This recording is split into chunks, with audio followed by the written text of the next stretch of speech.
ناظرین، میں ہوں میر افضل گلزار اور آپ دیکھ رہے ہیں میرا یوٹیوب چینل DMM نیوز۔ ناظرین، انسانیت آج بھی زندہ ہے اور یہ حقیقت ہے، اچھے لوگ اگر نہ ہو تو قیامت برپا ہو جائے، یہ دنیا کا سلسلہ ختم ہو جائے۔ لیکن جہاں اچھائی ہے وہاں برائی ہے، جہاں اچھے لوگ ہیں وہاں برے لوگ بھی ہیں۔ یہ انسانیت کی زندگی کا ایک اصول بھی رہا ہے، اچھے برے ہر جگہ ہوتے ہیں۔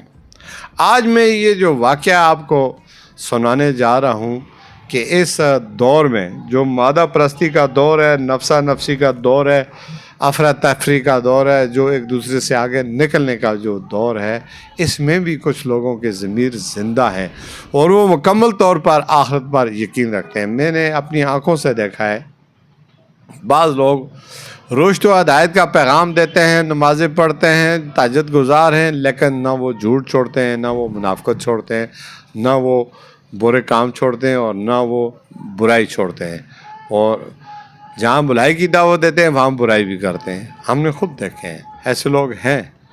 اب کہاں تک ان پر یقین کیا جا سکے یہ تو میں کچھ نہیں کہہ سکتا، لیکن جہاں پر لوگ بہت کم نماز پڑھتے ہیں لیکن بہت زیادہ اللہ پاک کی ذات پر یقین رکھتے ہیں، روز آخرت پر یقین رکھتے ہیں اور روز آخرت کے جزا سزا والے دن سے وہ ڈرتے ہیں، تو ایسے لوگ بھی اس دنیا میں موجود ہیں۔ اور ان کی زندہ مثال میں آپ کو دیتا ہوں کہ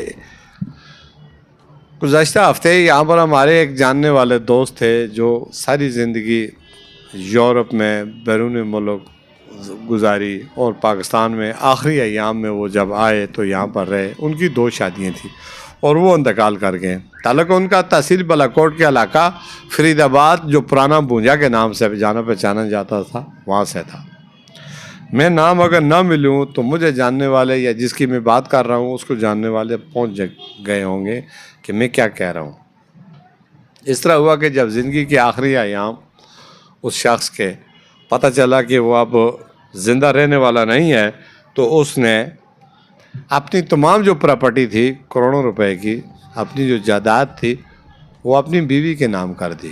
بیویاں اس کی 2 تھیں اور آدھا ایک کے نام پہ تھا اور آدھا دوسری کے نام پہ تو ہوگا، لیکن میری معلومات کے مطابق جو بیوی اس کے ساتھ تھی، جو اس کی دیکھ بھال کر رہی تھی اور اس کا زیادہ خیال رکھتی تھی اور اس کے ساتھ وہ رہ رہی تھی، ایک دیہات میں رہ رہی تھی اور ایک شہر میں۔ شہر والی بیوی نے اور اولاد، ان دونوں میں سے اولاد کی نعمت سے یہ محروم تھے، تو ان بیویوں کے نام یہ اولاد زیادہ دولت کر دی جو اس کے ساتھ تھی، اس کے روزمرہ کی زندگی میں معاملات میں پیش تھی، یہ سب پراپرٹی اس کے نام کر دی۔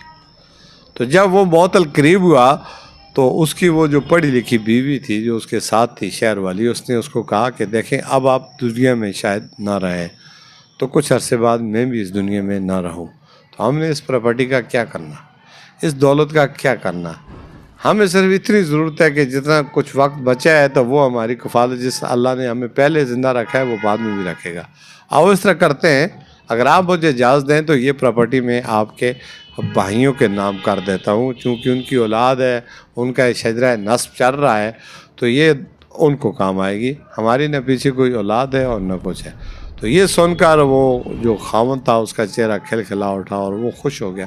اس نے کہا ایز یو لائک، جیسے آپ کی مرضی، آپ جیسا پسند کریں۔ دیکھیں یہاں پر ایک بات ہوتی ہے کہ اکثر جو عورتیں ہوتی ہیں وہ بڑی لالچی ہوتی ہیں، اکثر، سب نہیں، بعض اوقات، تو وہ اس طرح کی نہ دولت نہ شہرت نہ یہ چیزیں کون کب کسی کو دیتا ہے، لیکن اس عورت کی دیکھیں، یہ پڑھی لکھی اس خاندان سے تعلق رکھتی تھی، اس نے کہا یہ سب چیز جو ہے یہ میں آپ کے خاندان کو سپرد کرنا چاہتی ہوں۔ تو اس نے کروڑوں روپے کی پراپرٹی جو تھی، اس اپنے خاوند کے 2 بھائی تھے ان کو بلا کر، 2 تھے 3 تھے جو بھی، ان کے نام وہ پراپرٹی کر دی۔ شہر والا مکان کروڑوں روپے کا، زمین کروڑوں روپے کی، دیگر مال متاع جو بھی تھا، یہ دیہات والی زمین تھی یا جو بھی تھا وہ بھی سارا اس وہاں کی جو بیوی تھی اس کے سپرد کر دی۔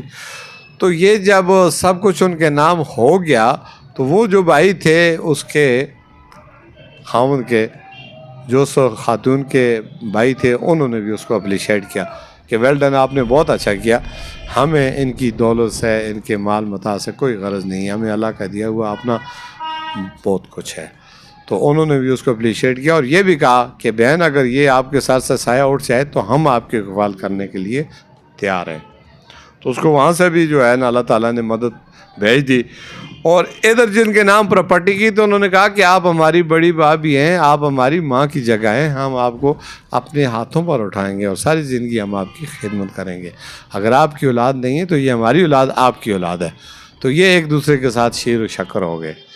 یہ نہیں ہے کہ اس نے کوئی دوست کو پیسے دیے, پراپرٹی دی, اور اس لیے وہ ویسے بھی پہلے بھی ان کے ساتھ بہت اچھا حسن اخلاق, تعلق اور یہ سب چیزیں تھیں.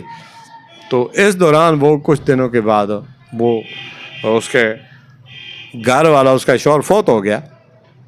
تو جب ہمیں پتہ چلا کہ وہ فوت ہو گیا ہے تو اس کی نماز جنازہ آبائی گاؤں بھونجا کے مقام پر ادا کی گئی. ہم بھی وہاں چلے گئے, نماز جنازہ میں شریک ہوئے. وہاں پر ہم ان کے دوست احباب رفقائے عزیز سے ملے اور ان سے میری باتیں ہوئیں. ہم نے ان سے اس واقعے کے متعلق پوچھا کہ یہ کہاں تک سچ ہے, تو انہوں نے کہا کہ 100% ٹھیک ہے کہ وہ پراپرٹی جو تھی وہ اس ہماری ماں, ہماری بڑی بھابھی نے ہمیں واپس لوٹا دی. تو ہمارا کوئی مطالبہ نہیں تھا, نہ ہمیں چاہیے تھی, نہ ہم نے مطالبہ کیا, تو اس کی اپنی خواہش کے مطابق یہ واپس کر دی گئی. تو یہ واقعہ بیان کرنے کا مقصد صرف یہ ہے کہ ایک طرف آپ دیکھیں ردہ قتل کیس, کہ وہ جو سونا تھا اس سونے پہ ایک خاتون کی جان چلی گئی. وہ بھی پیسے تھے نا, لالچ تھی, چمک تھی. اور ایک طرف وہ شفاق باپ تھا کہ جس نے اپنے 3 بچوں کو زہر دے کر اس لیے مار دیا کہ اس کی بیوی کے نام جو پراپرٹی تھی, جو سونا تھا, اس نے مطالبہ کیا کہ مجھے دو اور میں وقتی طور پر یہ جو کرائسس ہے اس سے نکل جاؤں, بعد میں ہم پھر دوبارہ اس چیز پہ آ جائیں گے, اللہ تعالیٰ ہمیں سب نعمتیں دیں گے. تو بیوی نے اس کی جب بات نہیں مانی تو ان کے درمیان یہ تنازع ہوا جو ہم نے معلومات اکٹھی کی اس کے مطابق. تو انہوں نے پھر دل برداشتہ ہو کر اس کے خاوند نے دیکھیں خودکشی کی کوشش بھی کی اور زہر دے کر اپنے بچوں کو بھی مار دیا. اپنا بات سے یہ واقعہ ہوا سب کے علم میں. ایک واقعہ تو وہ ہے اسی سال, اسی ہفتے, اسی کا ہے. اور ایک واقعہ یہ ہے کہ ایک خاتون اپنی مرضی سے بغیر کسی کے کہنے سے, کسی کے دباؤ میں آئے, وہ اپنے پاس سے جو دولت ہے, جو پراپرٹی ہے, وہ نام سے اتار کر اپنے اس خاوند کے بھائیوں کے نام کر رہی ہے. یہ وہ کیا چیز ہے جو اس کو اس بات پہ کر رہی ہے؟ یہ وہ اس نے اخلاق ہے, وہ کردار ہے, وہ اس کی تربیت ہے. اس خاتون کی تربیت اس خاندان سے ہوئی ہے جس نے اسے سکھایا ہے کہ یہ دنیا کوئی چیز نہیں ہے, یہ عارضی ہے. یہاں کی شہرت, یہاں کی دولت, یہاں کی جاہ جلال, یہاں کی اولادیں, یہاں کا مال, یہ سب جو ہے ختم ہونے والا ہے, یہ سب ریت ہے. ایک دن ہم نے اللہ کے ہاں جانا ہے اور جس کا جہاں پہ جو حق ہے اس کو وہاں تک دینا چاہیے. تو جو آج کل میں دیکھ رہا ہوں کہ بعض لوگ ایک مرلے کے پیچھے اپنی جان دے دیتے ہیں یا جان لے لیتے ہیں. تو ایک طرف یہ صورتحال اور ایک طرف وہ صورتحال ہے. اس پر ذرا غور کرنے کی ضرورت ہے کہ ایسے حالات نہ پیدا کیے جائیں کہ ایک گھر کے اندر آدمی اپنے آمنے سامنے کھڑا ہو جائے اور دوسرے کو اتنا متاثر کر دے کہ وہ مجبور ہو جائے پھر وہاں پر ایک دوسرے کے ساتھ سودا بازی کرنے پر, پراپرٹی لین دین کرنے پر. تو یہ سب کچھ تب ہوتا ہے جب آدمی گیند کو دیوار پر پھینکتا ہے تو وہ واپس پھر لوٹ کر آتی ہے. ہم جو بوتے ہیں وہی کاٹتے ہیں, ہم جو کرتے ہیں اس کا ہمیں خمیازہ بھگتنا پڑتا ہے. ہمیں سوچنا چاہیے ہمارا سرکٹ کہاں سے شارٹ ہوتا ہے, ہم کسی پر کیوں زیادتی کرتے ہیں. ہم کسی پر کرتے ہیں تو پھر ہمارے ساتھ زیادتی ہوتی ہے. یہ مکافات عمل ہے, اب نہیں تو کسی بھی وقت یہ لوٹ کر واپس آتی ہے. تو اس لیے میرے بھائیوں, میری بہنوں, میرے دوستوں, یہ لالچ کے پیچھے مت جاؤ. ہر چمکتی چیز سونا نہیں ہوتی. توکل صرف اللہ پر کریں اور جو مل گیا شکر ادا کریں, جو بچھڑ گیا پھر بھی شکر ادا کریں کہ وہ ہمارے مقدر میں نہیں تھا. اس کے پیچھے پڑے نہ رہیں, ذاتیات نہ بنائیں, انا کا مسئلہ نہ بنائیں. فیصلے آسمانوں پر ہوتے ہیں, تقسیم میرے اللہ کے ہاں ہے. وہ کسی کو عزت دیتا ہے, کسی کو ذلیل کرتا ہے, کسی کو علم دیتا ہے, علم دے کر ذلیل کرتا ہے, کسی کو ماں باپ کا نافرمان بنا کر ذلیل کرتا ہے. اور ہم جو کچھ بوتے ہیں وہی ہم کاٹتے ہیں.